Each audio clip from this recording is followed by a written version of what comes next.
So for those of you who know, right, I've been going to this church for quite a while now. I actually don't know when this photo was taken, if I'm being honest with you. I think this might be, when was it taken, Joey? What year? You don't know, Joey. I think I think this was maybe like 2013 when they took this photo. So it's been quite a while, and yeah, it's been a long time. We got some more. We're gonna take a trip down memory lane really quickly. So we got this photo over here. So this photo, I believe we were in. I want to say when we went to Great Wolf Lodge, we had a church retreat out there, and I think I don't know if we were competing or if it was just a youth retreat. But here we are with Captain, or he was Lieutenant Walter at the time, and Lieutenant Leela. I think they're now stationed in Jersey. This photo, I had to be in elementary school. I could tell because I have this bad fit here. I had this little Abercrombie and Fitch like polo shirt that I used to wear with these plaid shorts. Where are you? I'm right here in the middle. I'm right here. This was, I think, during vacation Bible school, right? And this one, I think this is during vacation Bible school. Yeah, but long story short, I've been going to church quite a while now. I used to be heavily involved. I used to play trombone. I used to do monologue. I used to sing. We used to go to once a month. We used to go to Hartford and compete and do JMA. I've been going to this church for quite a while now, and I've seen a lot of people come up in the church and end up, whether it's for, moving away or for drifting off the path, a lot of people kind of, as you can see, aren't here anymore. And so my goal for my sermon today is, if you have someone in your life that you want to help specifically, it could be a friend, it could be a cousin, it could be a family member, doesn't matter. If you have someone in your life specifically that you want to help, or if you have someone, you just want to be a helpful person in general, right? My goal for today is to hopefully share some principles that Paul used to help the people of Corinth. So with that being said, I want to share some backstory really quickly. All right, let me share some backstory of how I even got here in the first place. So about a year ago, right, I interviewed this lady on my podcast. Now, this lady, her name is Rosemary. She was a realtor from out of Dallas. Now, she has a very, very successful business. And so I'm interviewing her on my podcast just to, learn about her journey as to starting her business, getting into real estate, becoming really successful. And now, again, my podcast isn't about faith per se, but it's about entrepreneurship. But every time I asked her a question, she always would give thanks to God, right? She always was praising Jesus. And I remember sitting there interviewing her like, wow, like she so proudly professes God's name. Like we're on an entrepreneurship podcast and she's over here glorifying God, right? Every time I asked her a question, and she never gave me any advice on that interview, but just seeing how she showed up in her world, just seeing how she showed up in her day to day, just gave me like a spark, something in me. Like, why am I being a secret Christian? Like why? I've been going to church my whole life, but I've never shared really with many people outside of the church about what I do and what I have going on. And church has been a big part of my life. And so as I'm interviewing her, it kind of sparked that fire. Like, I got to start telling more people about God, right? And then fast forward, I gave a talk last year up in Danbury. A guy hired me to come speak for his company. And after I finished talking, his name is Paul. Paul and a buddy named Bill, they're part of this group, right? They're part of this Christian business mastermind. It's called C12. Now, in order to be a part of this group, the prerequisites are your business needs to be doing $2 million in annual revenue. And you need to have at least 5 employees. Newsflash, I'm nowhere near there yet. But because I delivered such a great talk when I got hired to speak, they invited me to come anyways, despite me not being anywhere near close to the prerequisites. And this mastermind was so dope because you see a lot of people in business and they have so much monetary success, so much financial success, but you can't talk God with them. And then there's so many people that you meet in the church world that you can't talk entrepreneurship with. And so I was left kind of feeling like a black sheep. Like at church, I can't talk entrepreneurship. And when I'm out in the business world, I can never talk church, right? And so it always kind of left out a little bit. But this group is a whole bunch of older Christian men, married men. They have families and they have very, very successful business. And they're all men of God. And in this group, one of their catchphrases was BAM, right? BAM, B-A-A-M. It stands for Business as a Ministry. And that acronym really stuck with me because I spent my whole time, I got into real estate at first. And one thing I learned is like, some of the things you never talk about is religion and politics. And so I always kept my faith separate outside of the entrepreneurship stuff I had going on. But when they were talking about BAM, I was like, my work, my business, my job can also be a representation of God, right? If I allow it to be. I don't have to keep the two separate anymore. And in one of their meetings, I think it was October's meeting or September's meeting last year, they were talking about Paul. Now, Paul, he had mentors that he learned from as he was growing in his faith. He had peers alongside him that he went out and did the work with. And he had people like Timothy who he mentored and brought up in the faith. And the whole lesson from that day was to who are we discipling? Who are we bringing up in the faith? And again, it kind of sparked this fire in me of like, oh man, I remember Rosemary, she was talking about God and Jesus. And then now it's like, all right, these guys are telling me I got to go out and spread the word, right? And God's calling us to spread the good news. And it got me, again, even more excited. The final, I guess, the straw that broke the camel's back, I signed up for a 5-day business training, right? Days 1 through 4, this guy was talking about like entrepreneurship, how to make more sales, how to get more clients. And on day 5, he did something really, really interesting. He pretty much gave a sermon, right? I paid a couple $100 for this training, thinking I'm going to learn about business. And the final day, I forget what passage he used, but he used a passage in the Bible and pretty much delivered a sermon. And it was supposed to be a business training. And I was like, that's how business as a ministry, this is how I could start doing what I'm doing, right? And teaching the Bible. I could start teaching business through the Bible. And that way my business stuff and my church stuff don't have to be separate anymore. And so fast forward to this year, I was doing a training. So for those of you who don't know, I have my own business, right? I teach a lot of AI, digital marketing, primarily to real estate agents. And in my training, I kind of just follow the same exact playbook. Days 1 through 4, I was talking about business. And then day 5, I gave pretty much a sermon, right, on what I'm going to share with you guys today. Now, I don't have time to get into all of the stuff that I covered there. That I think I went for like 2 hours there. So I only got about 30 minutes here and time's already ticking. So I'm not going to hit everything. But that's when I finally figured out. I figured out how I could start bringing God into my business life. And since then, doors started to open up. For example, this one here. Now I'm in front of you guys preaching, right? June 14th, I'm going to be here preaching again, right? I gave another talk for that guy, Paul, right? His company, I gave a talk for him last month. His pastor was at that talk. His pastor wants me, I think they have a church up in like Danbury. They have a group of 50 to 60 young adults that he wants me to speak in front of, right? His son-in-law also has a church up in Hartford that he's trying to figure out and coordinate how I can get up there to go speak in front of the church. And so ever since I did this one training, this is back in February, God is now starting to open up doors for me to use my gifts as public speaking to serve the kingdom, right? And it's all because I started allowing him to use me in my business, and now other doors started opening up, right? And so I want to give you a little bit of context. So there's a free Bible app called Logos, and that's what I'm using right now. This Bible app allowed me to kind of like really get deep into the word. And so I want to start off by sharing some principles. Let me take you back in time. So for those who don't know, Paul, he wrote a lot of the books in the New Testament, right? And he wrote 1st and 2nd Corinthians because while he was away, I think he was in house arrest at the time, he caught wind that the people in the city of Corinth were acting up. There's a lot of division amongst the church going on, a lot of sexual immorality, a lot of people acting up in the church and doing stuff that he knew weren't supposed to be doing. And so Paul wrote 1st and 2nd Corinthians to hopefully get them back on track. Now, around this time period, right, for those who don't know, the city of Corinth was like almost like well, I think of it, almost kind of like a Stanford, right? It was a big economic hub, right? Maybe like a old school New York City, right? It was a very big economic hub at the time. And Paul spent about a year and a half there, 2 years, getting the church up and running. Now, for those who don't know, this is where Corinth is, right? Corinth is right here in this little red dot.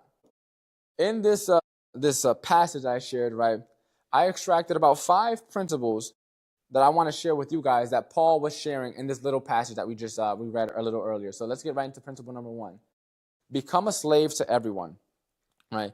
Paul started off this passage by saying, although he is free from all, right? He's saying that he's free from the power of man. No one controls him. He's free to do whatever he wants, right?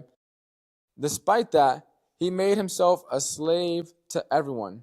Not some people, not most people, or a few people. Now, slave is a word that ruffles a lot of feathers, depending on who you're talking to. And so I had to go and do some research on what he was meaning in his original context.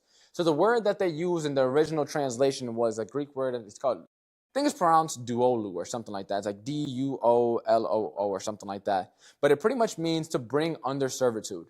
So when Paul was saying, hey, I became a slave to everyone, he was saying he became a servant to everyone. He started serving more people, right?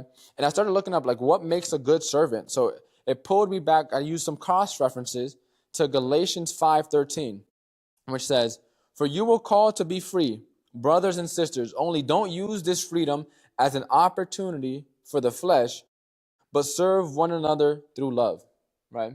So if we're going to serve other people, if we want to help other people, whether, again, it's someone specific or just be helpful in general, we have to make sure that we're leading with love when we do so. We can't be leading with the mindset of what can I gain from this interaction, right? If we're going to serve others, we're called to serve them with love. Now, another good example of this is in Matthew 20, verses 26 to 28. It says, it must not be like that among you. On the contrary, whoever wants to become great among you must first be your servant. And whoever wants to be first among you must be your slave.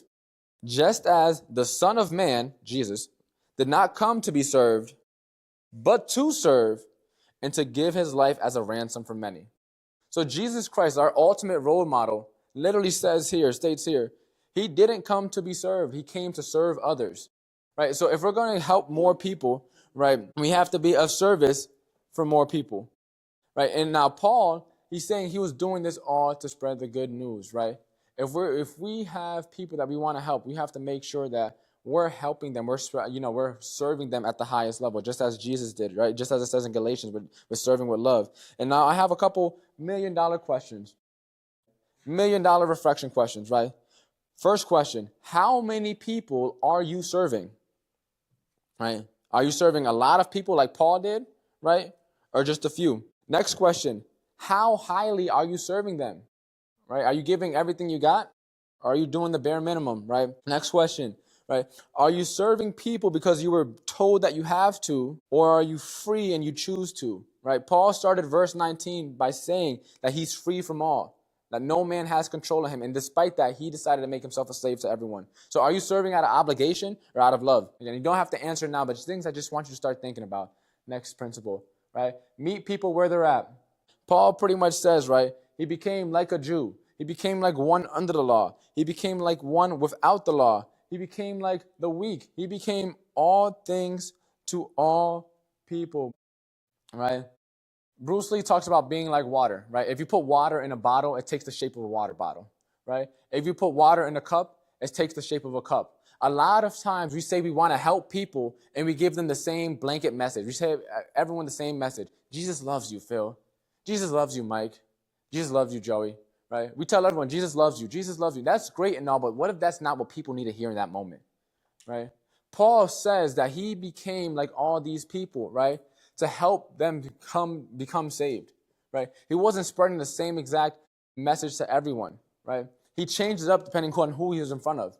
And so if we have someone in our life that we want to help, right, it's important that we figure out where is it that they're at in the moment and what do they need to hear, right? For example, let's say, Phil, right now you're struggling with finances, right? I could say Jesus loves you. That's a general good message, right? You would agree? But what if I gave you some advice on financing and budgeting, right? That would probably be a lot more helpful in that specific moment, right? And let's say I shared something about the parable of the talents. So for those of you who don't know, long story short, the parable of the talents just talks about how a wise businessman had a lot of money and he had 3 servants, and 2 of them doubled his money that they gave him and 1 of them squandered the money. He pretty much didn't do anything with it. And so I could share a passage about the parable of the talents, right? I'm still helping him, but I'm customizing and personalizing the help I'm giving him to where he's at right now. Yes, Jesus loves you. That's true. But again, it might not be what he needed to hear in that moment, right? Another thing that Paul is saying here, right? He didn't discriminate, right? He became all things to all people. I know a lot of times it's easy to have favorites. It's easy to help certain people versus other people. It's easy to not want to help people that we don't get along with, right? But Paul is saying that he became everything to all people. And so it's important that we do the same, like help everyone that we can. Now, there's a passage I want to share here. Go next. Come back. Come back one more. I don't have it here, but I'm going to share it really quickly. There's a passage, a parable I call the parable of the snake in the fire. Now, the parable of the snake in the fire is, I'm not sure if that's the original name, but essentially, there is a man, right, that sees a snake in the fire. Now, the snake has been trapped in the fire for a day now, and people have been walking by, and everyone would see the snake and keep on walking, right? No one decided to help the snake till this one man saw him. The man comes up to the snake and tries to reach in the fire and grab the snake out and pull him out. The snake bites him. So the man walks away. He grabs a stick somewhere, finds a stick. He goes back to the fire. Now he starts reaching with the stick this time to pull the snake out of the fire. right? A man, aside from the first, was watching the whole time. He comes up to the first man and says, hey, why do you proceed to help the snake even after it's bitten you? Right? First man responds, it is in my nature to help others. It's in the nature of the snake to bite. Right? So that little story paints the picture of just because you're helping other people doesn't mean it has to come from you. Right? So if you're going to serve others and you're going to meet people where they're at, sometimes it may be too overwhelming for you. It may be too much of an emotional load or too much of a physical load for you to actually help that person. It's important that you remember that, yes, Paul said he became all things to all people and he wants us to help all people, but also that in certain situations, it may not be in our best interest to help them, but that doesn't mean we can point them to someone else who can help them, right? So sometimes the help is coming from you, and sometimes it doesn't. Go one more. There we go. So now let's get into some $1 million reflection questions, right? I only have 2 here, but nice and simple. Number 1 is, are you trying to force the same message onto everyone, right? Or are you meeting people where they're at, right? Are you trying to force the same message onto everyone, or are you meeting people where they're at? Which brings us to principle number 3. Stand for something or fall for anything. So in verse 21, right, he says, though I am not without God's law, but under the law of Christ. I want to highlight that specific part in the verse. It's very important. Paul talks about becoming all things to all people, but he very specifically emphasized this part because he wants us to know that there's going to be people out there who are moving lawlessly, who are moving without God in their life.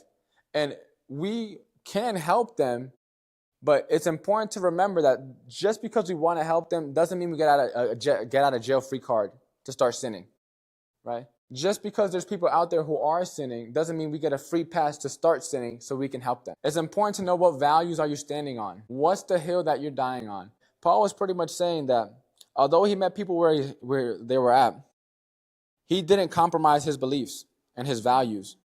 He stood firm, right? He still had to abide by the same rules as everyone, right? So important is if you know you want to help somebody and you know they've been acting up, that you remember, where are my boundaries? How far am I willing to go before I say, hey, I can't help you anymore? Because if not, then you're going to find yourself falling into sin. There's another Bible verse that I can't quote off the top of my head, but it says, do not be misled. Bad company corrupts good character, right? So it's important to note that, yes, we need to help people who are sinning, but that doesn't give us a get out of jail free card to start sinning. So now it's time to reflect a little bit, right? What do you stand for? What do you stand for? It's important to know, what values do you stand for? Next question, why do you stand for it? A lot of times we're taught things growing up. And because we were told them when we were younger, we grow up and that's how we live out our life. But you never stop to think, why is it that we believe this? Right? So are the values that you're standing on your values or values you were told to believe? Right? Now let's go right into principle number 4. Exhaust every option. Paul says, I have become all things to all people in verse 22. He didn't say that he became a few things to a few people, or all things to a few people, or a few things to all people. He said he became all things to all people. He then goes on to say, by every possible means, save some. He exhausted all his options, right? Every angle, every different way, right? He became like the Jews. He became like all people. And Paul was doing this because he didn't want to leave anyone out. So little quick reflection questions. How many solutions do you try before you quit? When you start a new job, when you start a new goal, a new habit, how many ways do you try before you say, maybe this is not for me, right? Have you tried every possible solution like Paul did, right? And now as we bring it home to principle number 5, right? Set realistic expectations. It's so interesting in this passage, right? Paul starts off by saying he became a slave to everyone. He became all things to all people. He tried every possible means, right? And I find it so weird that he ends off the passage by saying, save some. Like you would assume with the way Paul was writing this verse, this passage, that he would say, save all, right? It just makes sense. But he finished off with saying, save some. He knew that despite all his efforts, he couldn't save everyone, right? There's an old J. Cole song, right, that says, she doesn't want to be saved, don't save her. And it's a rap song and it has a different meaning, but in this context, what I'm using that quote for Some people don't want help, unfortunately. Some people don't want to be saved. Some people are more comfortable being stuck in their ways. Most people are very adverse to change. They're stuck in their comfort zone. They don't want to push themselves out of it. And so you have to remember, as you're trying to help more people, that some people that you come across don't want the help. They don't want any help of any kind. Now, again, I'm an entrepreneur. A lot of people know Oprah on the left, right? Oprah is also a very successful entrepreneur, businesswoman, right? If me and her both went on News 12 today, and I said, I think the best thing young adults should do in 2026 is start a business. And then Oprah comes on News 12 today, and she says, I think the best thing young adults can do in 2026 is start a business. Same exact message, but there's going to be a lot more people that hear Oprah saying it and actually take action on it. So the lesson there is, there's some people who want help. They just don't want the help to come from you, right? People could hear the same message from two different people and listen to one and not the other. So it's important to know that, again, as you're helping more people, whether it's a friend, a family member, a cousin, a colleague, a coworker, an employee, whatever it may be, there's some people who aren't going to want to hear it from you. And that's okay, because they'd rather go with someone else. But at least they're a little bit better. They want help. They just want the right person to help them. And it might not be you, and that's okay. The last thing, right, if we were talking about money, right, and I said, hey, I think the best way for you to make a financial living, right, a stable income is to get a job, right? Or I said, hey, I think the best thing you could do to make a living is to start a business, right? Two different ways to go about doing the same thing, making money. What's the lesson here? There's some people who want help. There's some people who want the help to come from you, but they don't want the help in the way that you're pushing it, right? So you have to, again, this goes back to principle number 2, meeting them where they're at, right? You can help someone make money by getting a job, or by getting a business, or investing in stocks. So let's say someone wants to make more money, right? And you say, hey, get a job. Well, maybe they didn't want to hear that. Maybe they want to start a side hustle. Maybe they want to start day trading. Maybe they want to get into sales, right? Maybe they want to flip stuff on Facebook Marketplace. They want to make money. They want you to help them. It's just that the way that you're helping them, they don't align with, right? Let's use another example, right? Let's talk about fitness, right? One way you could lose weight and get in better shape is, let's say, exercising. Another is dieting, right? Both help you get in better shape and help you feel better, but depending on which one you tell to the person, they may want to go one way versus the other. So again, this goes right back into principle number 2. It's all kind of just goes into each other, right? It's important to know some people don't want help, right? Some people want help but don't want it to come from you. And some people want help, want it to come from you, but just don't want the way that you're pushing it. So it's very important to know, again, where are people at? What message do they need to hear?